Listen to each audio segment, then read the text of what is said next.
നാദായെനിക്കുണ്ട് വല്ലാത്ത മോഹം ഒന്നാമദീന കാണാൻ.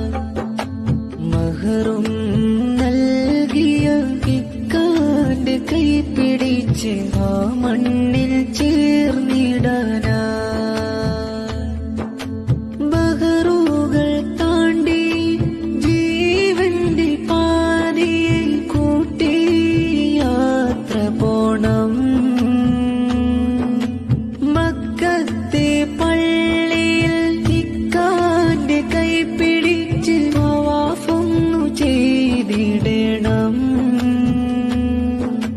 മുത്ത് റസൂലിന്റെ ചാരത്ത് ചെന്നിട്ട് സലാമൊന്നു പറഞ്ഞു